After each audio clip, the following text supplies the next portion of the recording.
আসসালামু আলাইকুম সকলকে। আশা করি সবাই ভালো আছেন এবং আলহামদুলিল্লাহ আমি আল্লাহ তাআলার রহমতে অনেক ভালো আছি। শুরুতে বলে নিচ্ছি এই ভিডিওটি অনেকদিন আগের আমি আজকে আপলোড দিচ্ছি কারণ মাঝখানে আমি ভিডিও আপলোড দেওয়া অফ রেখেছিলাম। ভুট্টার জমিতে সবচাইতে গুরুত্বপূর্ণ কাজের মধ্যে একটি হচ্ছে যে ভুট্টা কোবায়া দেয়া। যার ফলে আমি আজকে এসেছি ভুট্টা কোবায়া দিতে। আর এই সাইডে যতটুকু কোবানো দেখছেন এতটুকু আব্বা কোবায়া দিয়ে গেছে এবং পাশে যতটুকু বাকি আছে এতটুকু কোবাতে আমি এসেছি জমিতে। আর এই জায়গায় সাথে কোদালও নিয়ে গেছিলাম। আমার যেতে একটু দেরি হয়েছে কারণ বাড়িতে কিছু কাজ ছিল, ওই কাজগুলো সেরে আমি ভুট্টার জমিতে গেছিলাম। আর কোদাল দিয়ে কোবায়া দেওয়া ভুট্টার জমিতে খুব গুরুত্বপূর্ণ একটি কাজ, কারণ এভাবে কোবায় দিলে ঘাসগুলো মরে যাবে, নয়তো এভাবে যদি না কোবাই কিংবা পরে যদি কোবাই বা দেরিতে যদি কোবাই তাহলে ঘাসগুলো অনেক বড় হয়ে যাবে এবং ভুট্টার গাছ ঘাসে ভরে যাবে। যার ফলে পরবর্তীতে আমরা যখন সেচ দেওয়ার পর সার দিব তখন ওই ঘাসগুলো অনেক বড় হয়ে যাবে এবং ভুট্টার গাছ জোর কমে যাবে, কারণ ওই সার ওই ঘাসে খেয়ে নিয়েছে, যার কারণে ভুট্টার গাছ তুলনামূলকভাবে একটু কম হবে বা একটু কম জোর পাবে। আমরা তো শুধু এভাবে কোবাই দিচ্ছি, কিন্তু অনেকে আছে এভাবে কোবাই দেওয়ার পর ভুট্টার গাছের গোড়াতে যেগুলো ঘাস থাকে সেই ঘাসগুলো আবার নিড়ায় দেয়, মানে ঘাসগুলো আবার পরবর্তীতে তুলে দেয়। কিন্তু আমাদের যে কয়েকটা ভুট্টার জমি এবং সাথে আমাদের ধান লাগানো আছে, যার কারণে ওই জায়গাতে আমাদের সময় দিতে হয়,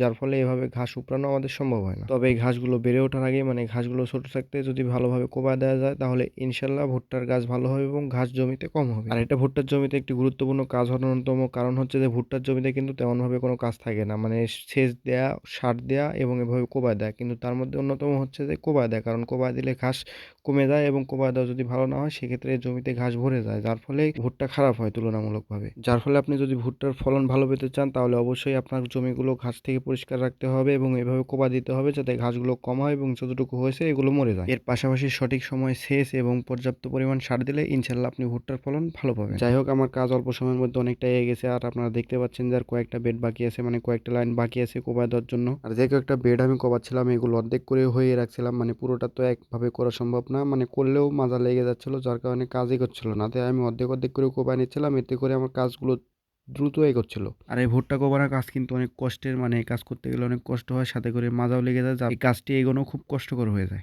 আর আমি যেদিন এই কাজটি করতেছিলাম সেদিন ছিল সম্ভবত শুক্রবার, যার ফলে আমার কাজটি তাড়াতাড়ি শেষ করে বাড়িতে আসা লাগছিল, কারণ ওই জায়গা থেকে এসে আমাকে আবার জুম্মার নামাজ পড়তে যেতে হবে, যার কারণে আমি সেই জায়গা থেকে তাড়াতাড়ি চলে এসেছিলাম। আর আসার আগে যতটুকু জমি বাকি ছিল সেটা আপনারা এখন স্ক্রিনে দেখতে পাচ্ছেন, মানে এটুকু বাকি ছিল, মানে এই মাথারটুকু বাকি ছিল, যেটা আমি বিকালে এসে খুব অল্প সময়ের মধ্যে করতে পারতাম। শুধু করতে পারতাম না, আলহামদুলিল্লাহ হয়েছিল, তাই আমি বিকালে এসে খুব অল্প সময়ের মধ্যে যতটুকু বাকি ছিল ততটুকু কোবানো শেষ করেছিলাম, মানে কোবিয়ে শেষ করেছিলাম। তো এই হচ্ছে আজকের এই ভিডিও। আপনারা সবাই দোয়া করবেন আল্লাহ তাআলা যেন আমাদেরকে সুস্থ রাখে এবং আমাদের সকল কাজে যেন বরকত দান করে। দেখা হচ্ছে আবারও আপনাদের সাথে পরবর্তী নতুন কোনো ভিডিওতে। সে পর্যন্ত সবাই ভালো থাকুন, সুস্থ থাকুন। আল্লাহ হাফেজ।